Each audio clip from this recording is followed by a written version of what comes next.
ya menjadi keresahan juga ya di sisi masyarakat di era sekarang sudah menggunakan smartphone, sudah bisa menggunakan dan di sisi pemerintah masih ada PR untuk secara internal memberikan kesadaran bahwa teknologi informasi itu harus masuk ke ranah pelayanan gitu ya.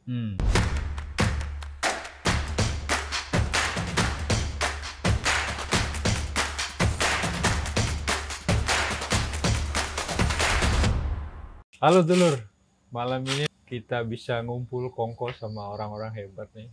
Kawan-kawan lama gua, Nugroho, Direktur Patiro Semarang, dan sahabat sekaligus saudara gua Pak Nana Storada yang luar biasa yang menjadi inisiator beberapa inovasi-inovasi di Kota Semarang. Nah, kita malam ini akan ngobrol, diskusi, sharing yang pasti gua akan lebih banyak belajar sini dari dua kawan ini soal data digital, soal satu data, soal e-gov atau e-government, dan juga SPB atau sistem pembangunan berbasis elektronik. Karena konon katanya kita sudah mulai masuk ke revolusi industri 4.0. Wah, luar biasa.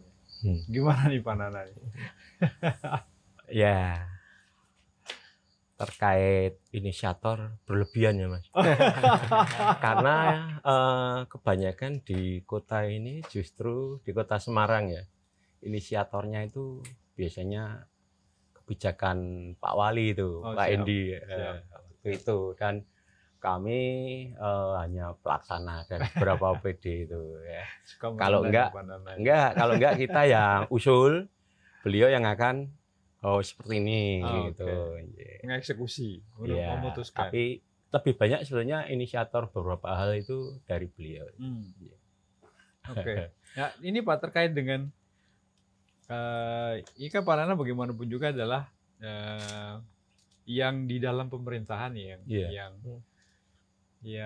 apa namanya menjalankan semua hal yang terkait dengan koordinasi, dengan kerumitan data, dengan kerumitan koordinasi gitu. Nah, Pak Nana lihat gimana sih apa namanya perkembangan teknologi informasi ini dan terutama soal data digital ya. Itu memang benarkah dia mampu mengatasi gitu ya beberapa kerumitan-kerumitan yang selama ini, paling kan saya orang luar ngelihatnya kayaknya pemerintah ini susah banget ya koordinasi antar bagian soal data itu masih bermasalah di beberapa tempat ya. Gimana Pak Nana? Iya, memang tidak semua hal seperti itu. Tetapi ada juga yang beberapa hal yang seperti itu ya. Nah, kalau menurut saya sih sebetulnya perkembangan dari zaman dulu ke sekarang, misalnya 5 tahun terakhir aja, ketika saya masih di bagian pengolah data elektronik itu, sampai sekarang banyak perkembangan regulasi kebijakan pemerintah pusat yang saya anggap luar biasa. Cuma memang implementasinya butuh waktu itu. Ya. Terkait yang terakhir, kami sudah melihat juga, misalnya ada Perpres 1 data, 1 peta. Sebetulnya melalui SPBE kaitan dengan 1 data dan 1 peta, sistem pemerintahan berbasis elektronik, Perpres 95 itu dan di turunan Permenpan itu sudah mengkolaborasikan data digital mulai dari pemerintah paling bawah sampai ke pusat. Cuma implementasinya butuh waktu. Kalau di Semarang memang sejak 2013 saya masih di Dinas Pendidikan itu, Pak Endi, Pak Wali ini sudah mendeklarasikan Smart City. Padahal belum ada program Smart City waktu itu, karena Kemenkominfo aja 100 kota Smart City baru 2017 gitu ya. Nah, kemudian terkait digitalisasi, setelah declare itu, waktu itu hanya kerjasama dengan salah satu penyedia jasa memasang beberapa titik free wifi aja. setelah itu beliau bingung ya, wah apa kelanjutan dari smart city, karena waktu itu konsep di Indonesia belum jelas dan beliau berinduk ke dari luar aja. Akhirnya luar itu mesti luar negeri. Luar negeri ya. Kemudian beliau awalnya menetapkan ini aja 2 tahun pertama kita penguatan untuk cyber government, kuatkan dulu di pemerintahan yang sekarang mungkin sebutannya SPBI itu ya, SPBI. Nanti kalau sudah tahun berarti 2014-15 itu penguatan internal melalui cyber government. Mulai tahun 2016 17 itu mulai cyber society untuk eksternal ya. Nah, setelah itu memang pengembangan sampai sekarang kita lihat alhamdulillah ya, kebetulan ini juga sedang menyusun rencana induk tentang sistem pemerintahan berbasis elektronik, dan saat ini juga kita nyusun tentang rencana induk smart city. Pada intinya semua hal yang berkaitan dengan program-program nasional di Kota Semarang, kebijakan Pak Wali Kota memang induknya itu satu ya, jadi seperti Pak Presiden lah, visi ya satu aja gitu. Ya, kita juga sama di Semarang, Pak Wali mengikuti arahan beliau Pak Presiden bahwa semua program yang ada di Kota Semarang harus masuk di rencana pembangunan jangka menengah daerah RPJMD. Itu pengejawantahan dari visi misi beliau ya, dan ada target. Jadi digitalisasi di kita memang sebagian besar itu untuk menyelesaikan atau mendukung isu-isu strategis perkotaan, kemudian untuk mengeliminir tentang keluhan layanan publik. Gitu. Oke, layanan publik itu artinya soal respon, soal rentang kendali yang terlalu panjang atau? Ya, terkait digitalisasi di kita untuk layanan publik itu dimulai dari waktu belum ada sistem yang dari pusat top down. Itu sebenarnya kita sudah ada sendiri ya, seperti pelayanan satu pintu by digital, kemudian juga pengaduan lapor handy yang terakhir mendapat respon dari pemerintah pusat itu sebagai sesuatu achievement ya, prestasi yang luar biasa terkait pengaduan, karena kita berbasis IT itu, digital itu.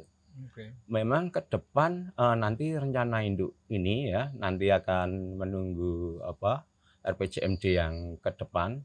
Tentu kita tidak hanya bicara tentang revolusi industri 4.0, tapi kita akan sudah menuju ke 5.0. Luar biasa. Luar biasa. Lu ngeliatnya gimana, Nuk? Lu kan ini, Nuk ya, sebagai bagian dari elemen masyarakat sipil, dan gua tahu lu banyak juga sebetulnya mendampingi beberapa pemerintah ya, paling nggak di Jawa Tengah dan di beberapa provinsi, dan bahkan juga sampai ke bersinggungan dengan teman-teman di nasional gitu ya. Jadi mungkin tidak hanya ngomongin Semarang, tapi sejauh mana sih sebetulnya yang lu lihat selama pengalaman lu selama ini, yang lihat pemanfaatan teknologi informasi itu emang ada perubahankah dalam arti secara signifikan? Kalau tadi Pak Nana menyebutkan bahwa kebijakan dari pusat itu sebenarnya udah luar biasa progresif gitu ya, inovatif. Tapi memang kan butuh waktu di implementasinya.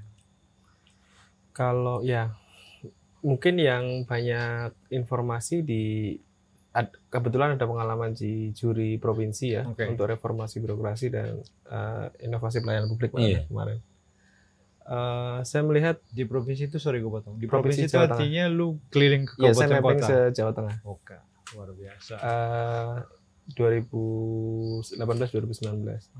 Yang saya lihat memang konteks teknologi informasi ini di rata-rata Pemda ya, dalam memberikan layanan publik itu sampai tahun ini ya saya lihat. Tahun ini kan ada kompetisi inovasi pelayanan publik ya di tingkat provinsi, masih pada sebagian besar masih pada merespon persoalan manajemen internal gitu. Jadi misalkan soal Monef yang kemudian dulu manual jadi teknologi informasi, kemudian perencanaan yang pengambilan data lintas kementerian misalkan itu disimulasi untuk dimudahkan gitu ya. Banyak yang mendorong teknologi informasi di sana gitu. Nah, level Semarang ini sudah sangat jauh. Saya lihat sudah jauh di atas itu gitu ya. Jadi penggunaan data. Bukan karena sebelah lu Pananatus lo ya, ngomongnya. mumpung ya. Jadi pola pengembangannya mungkin dari potret inovasi ya Mas. Nah, ini yang ya menjadi keresahan juga ya di sisi masyarakat di era sekarang sudah menggunakan smartphone, sudah bisa menggunakan, dan di sisi pemerintah masih ada PR untuk secara internal memberikan kesadaran bahwa teknologi informasi itu harus masuk ke ranah pelayanan gitu ya, tidak di internal. Tapi inovasi-inovasi yang wah gitu ya, itu juga banyak gitu ya, yang menggunakan teknologi informasi itu untuk efektifkan kinerja mereka. Misalnya di percepatan pengadaan gitu ya. Ada inovasi yang menarik nih, bagaimana klaim BPJS secara teknologi informasi yang mempercepat akselerasi klaim, Pak. Yang kemudian membuat pencairan lebih mudah. Itu juga ada gitu yang menggunakan seperti itu. Jadi ya sangat bervariasi. Nah, kesadaran ini ya Mas yang perlu ditumbuhkan di internal Pemda untuk masuk ke level itu gitu. Level misalnya di mana ya, bagaimana data yang digunakan itu sudah masuk ke ranah evaluasi. Untuk kemudian digunakan mudah oleh masyarakat gitu ya. Kira-kira kalau dari potret yang lo lihat inovasi itu rata-rata memang dari mana datangnya? Apakah memang dia driver yang paling kuat adalah memang political will dari kepala daerahnya, atau sebetulnya juga ada faktor misalnya di kepala OPD-nya yang memang punya inisiatif gitu, atau dua-duanya gitu? Ya, mayoritas di kepala daerah ya, untuk mencapai apa yang diinginkan itu, visi misi terutama ya di sana itu. Dan itu memang karena proses kondisi sistem politik ya yang seperti ini yang bisa menyalahkan, tapi membuat kemudian proses inovasi itu kemudian jadi agak lamban gitu. Saya sampai kepikiran dengan diskusi dengan beberapa teman-teman yang aktif di inovasi di reformasi birokrasi itu memang sudah padat sekali Mas. Kerja-kerja pemerintah daerah itu sudah sangat padat gitu. Jadi peluang untuk mereka mempunyai ide menyelesaikan solusi itu levelnya akhirnya pada menyelesaikan persoalan internal. Karena rumitnya birokrasi daerah itu dampak dari pelayanan publik, dampak dari kebutuhan pusat. Gitu. Makanya ini diskusi kita kemarin, hasil ngopi kita kemarin. Kebutuhan pusat itu juga bermacam-macam artinya. Ya, pengambilan data, kemudian Monef, kemudian realisasi implementasi itu menjadi kendala di petugas teknis di Pemda gitu. Dan itu masing-masing kementerian jalan sendiri-sendiri. Iya, ya seperti itu. Tantangannya itu. Ya mungkin nanggap ini, Mas. Monggo. Sebetulnya yang perlu dicermati bahwa kalau kementerian itu yang sektoral ya, itu kan hanya ngurusi satu sektor. Kementerian Perhubungan, Kementerian Pertanian, Kementerian Pendidikan, Kesehatan gitu. Tapi kalau kabupaten kota, provinsi, terutama kabupaten kota, itu kan sekian urusan. Permendagri 90 sekian urusan diurusi. Nah, oleh karena itu terkait tadi yang disampaikan Mas Budi. Ditambah urusannya sendiri. Gimana? Ditambah urusannya sendiri. Urusannya Pemdanya sendiri kan? Ya, urusan Pemda itu sudah termaktub di urusan di pemerintahan pasti ada. Kecuali adalah beberapa urusan yang tidak boleh menjadi kewenangan daerah. Maksud saya, kenapa tidak dari pusat itu semua kementerian itu dalam pola yang sama? Ketika Kementerian Kesehatan misalnya memberikan bantuan atau anggaran atau apa, sehingga pemerintah daerah itu tidak bingung. Alhamdulillah ya, saat ini memang untuk perencanaan pusat sudah mengeluarkan itu. Saya lihat sudah Kemendagri, Bappenas, keuangan semua sudah bersatu membuat namanya sistem informasi pemerintah daerah. Tetapi nanti itu memang, mohon maaf ya, beberapa daerah alhamdulillah ada itu, tapi beberapa daerah juga kita jadi bingung nih. Seperti di Semarang, mulai 2013 ketika Pak Endi itu menjabat, declare Smart City, itu sudah perencanaan itu mulai dari Musbang kelurahan sampai ke Sakit inline sudah terintegrasi. Data itu tidak ada double entry ya, single entry semua. Setelah perencanaan selesai ke keuangan ke Monep, bahkan Tepra yang sistem pusat itu kita tiap bulan kan tidak ada yang bisa ngisi. Lah dengan seperti ini itu jadi problem kita nanti. Gimana ini? Artinya sistemnya nggak bisa saling komunikasi, Pak ya? Atau gimana? Saat ini belum. Lah itu yang kami berharap sebetulnya sistem-sistem yang dari pusat itu bisa integrasi dengan sistem yang kita buat itu. Nah, kita kesulitannya ini nanti kelihatannya saya ngintip di RPJMD itu, termasuk programnya Pak Wali ke depan. Ada digitalisasi Mas Widi. Itu nanti kan dari perencanaan sampai sakit kita sudah selesai. Dengan SIPD jadi problem. Terus orang tadi dari sakit sampai dengan BPJS itu.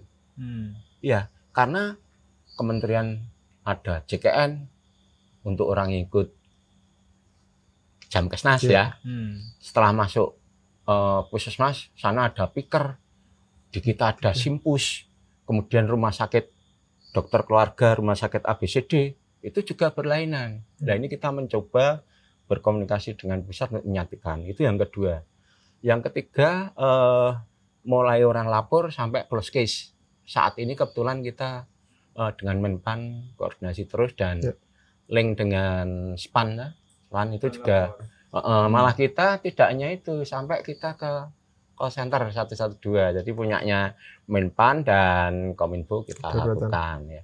Terus orang ini mulai mau berusaha sampai dengan dia nanti bisa ekspor gitu atau bayar pajak. Itu ada 6 itu. Yang satunya lagi itu apa ya? Lupa ya. Ada 6 ya. Lah itu digitalisasi semua. Lah kita berharap dari pusat itu untuk integrasi sistem itu, entah itu mau pakai interface atau bisa narik langsung atau gimana. Yang penting biar inovasi yang di daerah itu Mas, itu bisa tetap melejit ya. Kalau enggak nanti terhambat oleh sistem ini. Ini hanya pendapat saya. Iya. Artinya ini kan jadi nambah perspektif ya Pak. Jadi kalau boleh saya tafsirkan nih cerita Pak Nana tadi kan, inisiatif daerah itu sudah cukup banyak. Tadi juga Nugroho bercerita paling tidak di lingkup Jawa Tengah ya. Itu inovasi-inovasi itu sudah cukup lumayan. Tapi karena nggak nyambung sama sistem pusat, jadi sehingga sistem yang ada di pemerintah daerah itu ketika datanya mau dimanfaatkan jadi input manual lagi untuk masuk ke sistemnya pusat. Gitu kah yang terjadi atau? Ada yang gitu, ada yang tidak. Ada yang bisa terintegrasi, tetapi ada juga yang tidak. Kalau yang bisa terintegrasi itu faktornya apa Pak? Karena mungkin memang macam-macam ya. Ada karena memang sistem dari pusat itu bisa misalnya kayak pengadaan barang jasa. Kita itu ada e-katalog lokal. Nah, e-katalog lokal itu terintegrasi dengan LKPP. LKPP ya. Itu prosesnya dulu sampai 2 tahun itu. Ya memang rumit ya, tapi bisa.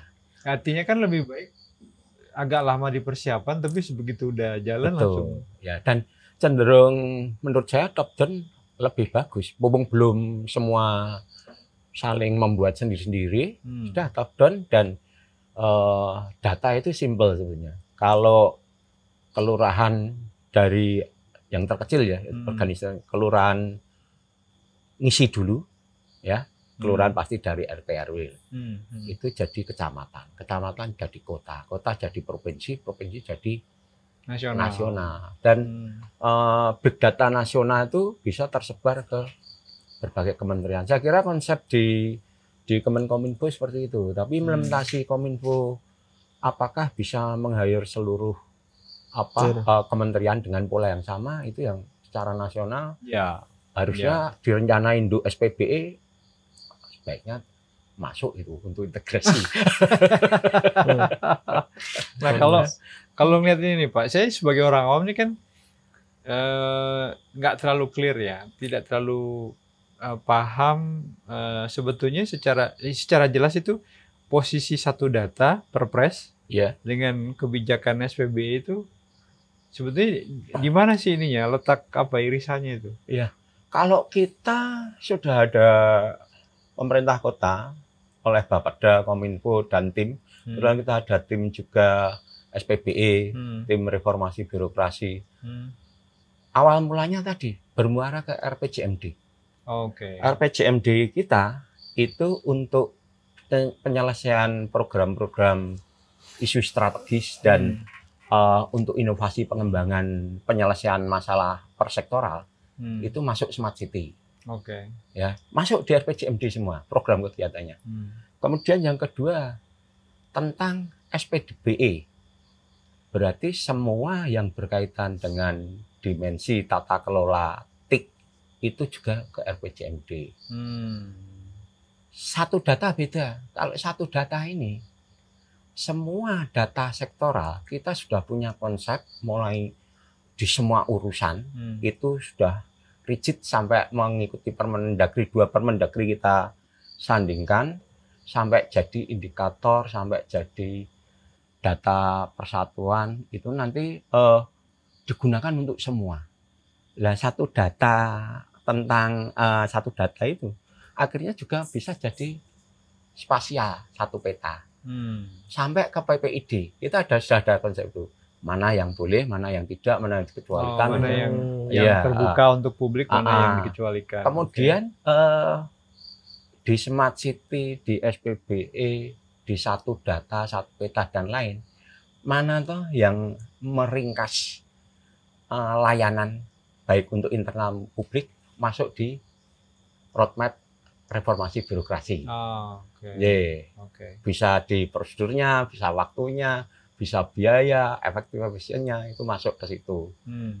Banyak itu, kita ada banyak program, semua gandolannya ke RPJMD. Pokoknya kalau ada di program ini, tapi antar program bisa beririsan dengan program yang lainnya, tetapi semuanya itu ranahnya ke RPJMD. Oke, artinya Pak Nana mau menyampaikan bahwa memang disitulah faktor leadership memang penting ya. Betul. Menjadi dirijen semua inisiatif ini ya, betul. Supaya saling terhubung. Iya. Nah, kalau cerita lo tadi Nuk, apa namanya, masing-masing daerah ini kan inisiatifnya beda-beda. Level capaiannya juga beda-beda. Semarang, kota Semarang tadi lo sebut lebih maju lah di depan gitu. Meskipun gue curiga karena lo sebelahnya Pak Nana jadi lo baik-baik gitu. Yang lo lihat faktornya apa Nuk? Apakah benar karena memang salah satunya leadership atau karena memang adakah persoalan misalnya kualitas sumber daya manusia, aparatur pemerintahnya gitu? Ya. Selain itu juga ada inovator saya pikir ya di internal Pemda yang memang fresh atau yang punya idealisme hingga level pimpinan ya masih mengunjungi itu yang kemudian mendorong inovasi-inovasi itu muncul gitu ya, berkembang. Dan itu ada hubungannya sama usia nggak? Ada bisa iya bisa enggak. Maksudku gini, gue masih berasumsi bahwa karena ini teknologi informasi maka apa namanya yang lebih cepat beradaptasi itu kan relatif yang generasi muda gitu ya. Kalau yang gue ngebayang sih yang udah quote unquote sepuh Lalu memang itu generasi-generasi yang analog zaman dulu gitu harus shifting dengan cepat itu Banyak kok Mas yang muncul di Pak Nana pengecualian menurut gue. Bukan, ini hanya sebelum Mas Widi.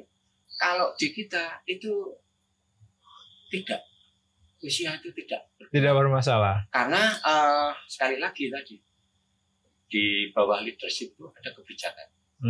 Kebijakan yang membuat juga leadership juga, tapi kebijakan dari peraturan. Kayak di kita, kelurahan itu kan sekarang menghandle banyak sekali sistem Mas. Banyak. Akhirnya 2 tahun atau 3 tahun yang lalu Pak Wali membuat kebijakan satu kelurahan untuk merekrut 1 tenaga non IT, non PNS. Akhirnya lurah yang nggak bisa pun hanya perintah. Iya. Dia hanya ngecek aja. Jadi menurut saya usia itu terbantahkan kalau ada yang tenaga IT yang dampingi. Artinya itu keputusan atau kebijakan itu memang lahir dari leadership ya. Iya betul. Karena memang tadi Pak Nana menyampaikan ini ada di target RPJMD kan gitu. Jadi memang ini harus diarahkan ke sana seluruh. Oke. Nah, kalau ini apa namanya? Ini kan satu diskusi yang sering kita lakukan ya. Inisiatif itu biasanya hilang kalau kepala daerahnya ganti. Nah, gimana nih caranya supaya ini terus menerus nih? Saya melanjutkan tadi ya. Iyanya itu apa namanya? Soal usia tadi ya. Oke, ya. sorry. Yang iya adalah mungkin di sisi pimpinannya dalam hal ini adalah mungkin di kepala daerah dan pimpinan di OPD-nya itu tidak mendeliver pokoknya di saya gitu, kebijakan dari saya. Ada juga yang porsinya seperti tadi zaman Pak Nana itu. Saya tidak tahu itu, tapi saya memberikan kepercayaan kepada kamu untuk mengembangkan ini. Itu juga banyak ya. Ya, akhirnya kebijakan strategis yang diambil. Ya, dan diambil. Teknisnya, technicality-nya dikasih. Opsinya Pak Nana tadi. Teknis silakan dikelola, tapi saya tidak menghalangi untuk pengembangan ini gitu ya. Itu yang ada muncul. Situasi politik juga berpengaruh, Mas. Maksudnya apa? Situasi politik daerah yang sangat dinamis dalam hal politik. Dinamis yang lo maksud persaingan. Oke. Ya, cukup banyak orangnya yang terlibat dan kondisi ini tidak stabil juga berpengaruh pada inovasi yang muncul gitu. Banyak beberapa daerah itu yang saya dalami informasinya, ketika kemudian kompetisi sangat ketat, maka situasi untuk berinovasi itu kecil. Karena satu akan banyak mendorong ke satu calon misalnya di pilkada ini ya. Itu menjadi faktor yang lain. Kemudian kondisi yang lain yang saya lihat tentu ini kampus, keberadaan kota universitas ya. Kampus tuh sangat mempengaruhi tingkat edukasi masyarakat dan daya kritisnya. Beberapa daerah yang mempunyai kampus itu mempunyai kecondongan masyarakatnya kritis gitu ya, walaupun di kabupaten. Dan membuat pengembang akhirnya mendorong pemerintah daerah mau tidak mau karena terus dikritisi gitu ya, maka berkembang. Ada juga teman-teman NGO, teman-teman media yang juga produk kampus. Artinya sparring partner dari elemen masyarakat di luar pemerintah itu juga penting ya. Baik dari CSO, baik dari media, baik dari perguruan tinggi gitu. Sangat. Oke. Jadi produk inovasi. Saya sampai diskusi kemarin dengan teman-teman, mungkin tidak ya, misalkan mendesain teman-teman. Jadi kampus dan pemerintah itu kayak terpisah gitu ya Mas. Kampus punya banyak dana sebenarnya, punya banyak SDM, punya banyak inovasi. Di satu sisi pemerintah punya banyak, dia harus memberikan layanan dengan tenaga terbatas, ada dananya tapi bagaimana nggak diklopkan aja itu. Nah, saya kemarin mungkin tidak misalnya satu OPD itu disupport satu praktisi dan satu akademisi. Jadi inovatornya itu penyelesaiannya adalah sebenarnya di teman-teman yang mendampingi ini ya. Kita belum masukin komponen private sector loh ya di sini. Padahal itu juga potensial kan? Potensial untuk masuk ke sana dalam sisi private ya, bisnisnya. Dan Pak Nana sudah melakukannya. Ya karena kan kontaknya Pak Wali bergerak bersama itu kan. Ya termasuk yang diusulkan Mas Widi itu kan juga direspon oleh pemerintah. Oke. Oh jadi ini salah satu pembisik, Pak? Ya bukan. Bukan. Termasuk ya dari sekian yang memberi masukan Pak Wali kan pasti di Oke. setelah beliau. Jadi Nugroho ini salah satu sparring partnernya wali kota ya. Ini Mas yang tadi saya agak ini kalau kepala daerahnya ganti atau kepala dinasnya ganti, Iya. itu ada dua, Mas. Yang satu bisa hilang, yang satu nggak bisa hilang. Oke. Ya. Kenapa yang satu nggak bisa hilang? Karena kalau itu hilang kesulitan. Yang nggak bisa hilang itu apa, Pak? Misalnya PPD, tidak dipakai nggak bisa. Misalnya Simperda, nggak dipakai nggak bisa. Misalnya Laporendi, walaupun nanti namanya apapun, kalau nggak dipakai, pasti pemerintah jadi kesulitan. Pemerintah yang menggunakan ini. Karena sudah terbiasa dengan itu, efektif, efisien, bisa dimonitor, bisa dievaluasi, dan masyarakat sudah terbiasa bisa membuat kebijakan cepat.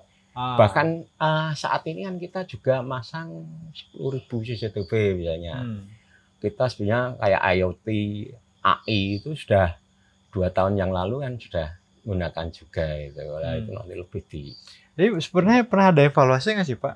Jadi sebelum katakanlah 2013 gitu ya, yang inisiatif-inisiatif sistem informasi, digitalisasi itu digunakan, efisiensi, efektivitas pengambilan keputusan itu pernah nggak dicoba dievaluasi? Nah, itu Mas. Pertanyaan itu kebetulan ya. Pak Endi itu judulnya disertasi itu tentang Semarang Kota Cerdas ini. Saya kemarin lihat pas paparannya itu, kelihatannya di dalamnya ada evaluasi sebelum dan sesudah deklarasi. Ada sebelum deklarasi dulu seperti apa, sesudah seperti apa, gitu ada. Tapi sih belum selesai. Tapi saya lihat kemarin ada deklarasi sebelum deklarasi, evaluasi, setelah seperti apa. Memang tadi ada satu faktor yang paling menguatkan itu, Pak. Pimpinan kepala daerah, leadership. Beliau tidak menyebut Semarang, tapi memang leadership itu nomor 1. Nomor 2 kebijakan. Ya. Ada berapa ya kemarin? Kalau nggak salah ada 7 faktor yang mempengaruhi temuan beliau itu. Saya nggak apa. Artinya kebijakan itu kan sebetulnya implementasi dari leadership, Pak. Tapi belum tentu juga. Kenapa begitu? Iya, karena leadership pemerintah seperti tadi memberi kesempatan OPD, kebijakan bisa di tangan OPD untuk implementasinya. Misalnya menjadi peraturan kepala dinas. Misalnya kepala daerah ini layanan publik ini harus gampang, mudah, cepat, gitu. Nah, nanti kan kebijakan kepala dinasnya seperti apa? Bisa di level itu, bisa juga ditarik ke bawahnya juga di tim. Misalnya ada tim apa itu. Ya, kebijakan itu. Jadi tidak ya kebijakan umumnya dari leadership tadi, tetapi setelah masuk ke OPD, ke tim itu leadershipan sebagai penasihat pembina itu. Kalau dari pengamatan lu gimana, lu? Maksudnya faktor pergantian kepala daerah dan atau inisiator-inisiator yang ada di OPD, misalnya kepala dinas tadi yang disebut Pak Lana, untuk memastikan bahwa inisiatif ini berlanjut gitu. Lu pernah nemuin nggak bahwa ada memang sebetulnya di antara pergantian itu ya tetap jalan aja gitu? Iya, saya melihat yang karena dekat ya di Semarang terjadi seperti itu ya. Jadi pergantian terutama di kedewasaan birokrasi ya, ketika merespon kritik, merespon masukan dari masyarakat itu apakah diterima atau kemudian harus mandatori dari pimpinan ya. Kalau di birokrasi itu terbiasa untuk istilah saya dewasa gitu ya, dalam mendalami kritik dan masukan dari publik, itu biasanya transisinya tidak terlalu bergejolak gitu ya. Oke. Tapi berapa orang sih di kota Semarang atau yang dekat Iya. sama lu yang kepala OPD-nya itu ya sebetulnya santai aja sama kritik sama cuman kalau Pak Nana kan pengecualian. Di di kritik di depan forum udah biasa. Di demo mah ketawa-ketawa. Teknis juga sih Mas. Misalnya soal penyampaian itu kadang-kadang kan juga hal-hal yang kecil tapi itu substansial gitu. Kondisi-kondisi seperti itu yang perlu dipotret juga. Kalau saya biasanya mapping apa yang menjadi interest nih, interest kepala daerah, interest pimpinan OPD dalam hal reform. Nah, itu pasti yang banyak akan mendukung pencapaian dari rencana kita. Gitu. Misalkan di daerah tertentu interest di pengurangan masa penurunan AKKB. Nah, kalau kita kemudian trace di dalamnya, tentu kita akan lebih mudah masuk gitu ya. Jadi jalan-jalan itu opsi-opsi yang bisa diambil ya. Artinya lu juga mau mengatakan bahwa kedewasaan masyarakat sipilnya juga perlu kan? Ada dalam sisi itu penting. Nggak asal bunyi, nggak asal jeplak gitu kan. Orang waton suloyo gitu. Ya normatif lah kalau kita dengan teman dan sebagainya ini kan merasa kalau ngomongnya agak kenceng, kok setelannya kayak gini gitu ya. Transisi itu di satu hal, di hal yang lain tentu adalah selain masyarakat juga. Ini adalah saya pikir ada faktor ini Mas, faktor ada teknologi informasi ya. Sekarang mendorong masyarakat dan pemerintah untuk mengakselerasi layanan ini lebih cepat gitu ya. Tadi seperti Pak Ana sampaikan, kalau standarnya dalam misalkan satu sampel penanganan layanan ini saat ini sudah 2 hari. Jadi memang tidak ada titik untuk balik lagi ke sisi situasi itu ketika. Dan kayak kalau menurut gimana kompetisi dengan standar layanan di private itu juga pengaruh nggak? Maksud gue gini, misalnya kita ini kan sekarang udah sangat terbiasa ya tengah malam atau lagi hujan gitu kita nggak usah kemana-mana, lapar tiba-tiba pakai gadget, pencet makanan datang. Itu kan sebetulnya juga satu layanan yang kita terima kan meskipun private sector gitu ya. Nah itu pengaruh nggak kira-kira ke bagaimana percepatan pemerintah dalam juga mengakselerasi standar layanan itu? Sangat berpengaruh ya. Standar-standar dari private ini yang kemudian membuat publik secara umum ya pengen dengan level ini gitu ya. Misalkan sekarang lagi booming inovasi soal layanan 3-in-1, layanan dokumen kependudukan, data dan macam-macam gitu ya. Yang sekarang banyak diinovasikan gitu ya, walaupun kita standarnya udah tidak di level itu. Itu sudah sangat biasa karena dulu kan luar biasa ya kita mengurus itu sekian waktu gitu ya. Dan sekarang standarnya cuma hitungan jam gitu ya, yang memungkinkan karena sistem itu sudah dibuat. Kalau kemudian di daerah tertentu layanan itu tidak bagus gitu ya, maka atau ketinggalan jauh gitu ya. Tapi yang menjadi persoalan adalah ini itu dipandang tidak sepenuhnya mengurus publik gitu ya. Saya lihat, tapi dominan adalah dorongan masyarakat untuk segera menyelesaikan. Harusnya kesadaran ini kan muncul dari OPD untuk ini harus diselesaikan itu ya. Tapi yang kita rasakan layanan itu ya, tapi behind-nya adalah sebenarnya ini kalau nggak diselesaikan kita dapat kritik terus nih. Iya, Jadi desainnya lebih kecil, padahal tipis sekali. Nggak, tapi memang ini di sini gue percaya sama kata-katanya Pram. Jadi didiklah memimpin dengan perlawanan, didiklah masyarakat dengan pengorganisasian gitu. Jadi kadang-kadang perlawanan dalam tanda petik itu memang salah satu cara untuk menginformasikan kepada pemerintah dan atau pengambil kebijakan, ini ada masalah di sini, lu segera bereskan gitu. Kan kalau kita melihat contoh-contoh yang ada di katakanlah nasional itu kan memang saya nggak tahu ya kalau di teman-teman yang di daerah. Tapi beberapa yang saya lihat itu memang karena krisis dalam tanda petik akhirnya mereka mau nggak mau reform. Respon. Misalnya soal Dapodik yang tadi didiskusikan Pak Nana itu kan memang awalnya dari komplain ribuan orang, paling tidak orang tua murid yang setiap tahun mengalami persoalan yang sama kan, setiap pendaftaran atau PDB ya. Yang kedua yang terakhir yang saya masih ingat itu di Kementerian Kesehatan itu kan vaksin palsu. Itu kan luar biasa tuh, orang marah betul gitu. Sampai ini kejadian gitu. Akhirnya kan bertubi-tubi tuh orang melampiaskan kemarahannya dan protesnya kepada Kementerian Kesehatan. Ya akhirnya memang sebagian dari unit itu reform gitu. Jadi memang ya dalam bentuk yang lain mungkin dalam bentuk yang smooth yang tadi lu bilang kan ada kampus, ada NGO, ada media gitu terus-terusan kan sebetulnya memberikan feedback itu sebenarnya kan mekanisme feedback aja kan yang sederhana yang kalau Pak Nana udah sangat akrab lah dengan apa namanya pengelolaan keluhan itu kan sebenarnya kalau disalurkan kan dia nggak tersumbat dan boom meledak.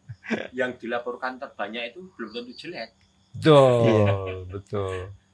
Itu juga persepsi yang harus diubah ya Pak Nana ya. Banyak laporan, banyak keluhan tuh belum tentu kinerjanya jelek. Bisa jadi malah lebih baik karena perubahan. Ada masukan dari publik dan kemudian. Jadi sering itu ketika digitalisasi untuk mereform birokrasi dilakukan, itu kadang malah menjadi, mohon maaf ya, orang itu sepertinya bisa, tapi jadi manja. Misalnya mereka cenderung memakai gadget misalnya, apa-apa seperti tadi mau pesan apa-apa bisa. Tapi kalau di situ dia mengeluh persyaratan yang harus dimunculkan, agak sulit itu dia kelihatannya lapornya beda. Itu sering kita temui. Kayak di misalnya akte kelahiran, itu kan harus memang menyantumkan saksi. Dia kan harus foto KTP, nyari tetangganya. Ini sebenarnya bukan masalah digitalisasinya, tapi yang dilempar masalah implementasi IT-nya itu. Nah, itu mungkin perlu semua pihak ikut membantu untuk penyediaan. Karena pada waktu PPD online itu memang awal-awal tuh banyak keluhannya Mas Didi, ini yang mendampingi sejak 2007 dulu. Itu sering ada keluhan, apa orang Semarang bisa internet semua, komputer semua. Akhirnya kita meletakkan satu orang di sekolahan untuk ikut bantu kalau entry. Tapi kendalanya malah terus orang jadi malas datang untuk suruh ngisikan misalnya. Tapi 3 tahun setelah itu akhirnya juga lewat. Jadi perlu bantuan biar banyak biar untuk digitalisasi ini cepat smooth. Artinya memang selalu butuh penyesuaian Pak ya? Iya betul. Ketika ada inisiatif dari pemerintah katakanlah untuk digitalisasi atau penggunaan teknologi informasi, makanya memang seluruh pihak, seluruh komponen juga harus ikut membantu kelompok-kelompok masyarakat yang memang katakanlah mengalami kesulitan dalam penyesuaian. Kesulitan baru kadang itu tidak karena IT-nya. Misalnya bisa juga seseorang yang biasanya kalau ngurus manual itu tidak lengkap bisa. Bukan dimulai dari pemerintahnya. Kalau dengan mesin memang ditolak. Tidak bisa, semuanya harus terstruktur secara misalnya kalau syarat belum lengkap tidak bisa melanjutkan langkah berikutnya. Justru menurut saya nanti ke depan digitalisasi ini apalagi dengan adanya COVID ini ya itu akan semakin menggila untuk penggunaan IT di semua lini lah. Nanti alasan-alasan itu akan hilang sendiri. Nah ini yang terakhir nih Pak. Kalau isu pencegahan korupsinya seberapa efektif sih penggunaan data digital dengan demikian kemudian pelayanan menjadi lebih efektif, rantai birokrasi semakin pendek itu. Menurut pengamatan Pak Nanas sebagai orang pemerintahan nih, untuk menekan atau korupsi itu pencegahan korupsi itu gimana? Sebetulnya kalau mau jujur bahasa kasar ya Mas, sekarang itu dengan model pengelolaan penyelenggaraan keuangan saat ini belum masuk ke ranah IT, terus penggunaan IT itu orang mau berbuat curang itu sulit. Semakin sulit ya. Sulit, betul. Kecuali ada transaksional di luar pengelolaan penyelenggaraan dan pemakaian IT-nya itu. Ditambah lagi setelah itu terlewatkan, ada titik lagi pengaduan pelaporan. Ada pemerintah dari pusat sampai daerah ada siberpungli. Siberpungli, kemudian lapor SPAN itu, kemudian juga kalau di sini Pak Kepala Daerah itu bersedia menerima laporan langsung dari masyarakat, termasuk mengingatkan kepala dinas nggak ada yang boleh mematikan HP karena kalau ada laporan masyarakat. Ya, jadi berbasis IT misalnya SSH aja, standar satuan harga. Dengan adanya PPID, orang nggak mungkin nulis di atas itu nggak bisa tertulis misalnya. Terus dengan adanya PPID, pengadaan barang jasa, pasti orang sekarang semua tahu. Oh lelang di sini ini, oh ini nilainya berapa, oh anunya berapa, tahu semua. Sulit Mas. Ya kalau ada berarti di luar struktur pengelolaan penyelenggaraan pemerintahan, implementasi IT, maupun pengaduan yang dilaporkan tadi. Gimana pengamatan lo? Di ini ya, penggunaan IT dan pencegahan korupsi. Ya, digitalisasi, efisiensi. Iya. Saya pikir belum connect ya Mas ke sana gitu ya. Belum ya? Belum sampai level itu ya? Belum sampai di level itu. Mungkin saya tidak sepenuhnya sama dengan Pak Nana gitu ya. Jadi peningkat masih bergantung pada orang gitu ya. Orang-orang yang kemudian mengelola sistem itu ya. Beberapa praktek yang kita ketahui memang bentuk-bentuk penyalahgunaan itu sistem bisa diatur gitu ya. Diakalin maksudnya? Diakali gitu untuk itu. Nah, ini sangat tergantung pada sisi integritas ya yang muncul dari orang, dari pimpinan, dari pejabat untuk memastikan bahwa penyelenggaraan itu beres dengan teknologi informasi. Tapi dalam sisi yang lain memang mau tidak mau ya Mas, dengan era sekarang tadi juga disinggung dengan kondisi pandemi, kita mau tidak mau akan lari ke sana gitu ya. Tapi dalam sisi person penyelenggara dalam hal ini ya memang harus diberikan bekal khusus ya tentang nilai-nilai integritas ini secara lebih mendalam gitu ya. Supaya kemudian dalam pelaksanaannya dibantu oleh teknologi informasi. Tapi potensi ke arah sana gimana, Dok? Iya. Maksud gue gini, potensi sebetulnya bahwa ini sangat mungkin dioptimalkan untuk menekan atau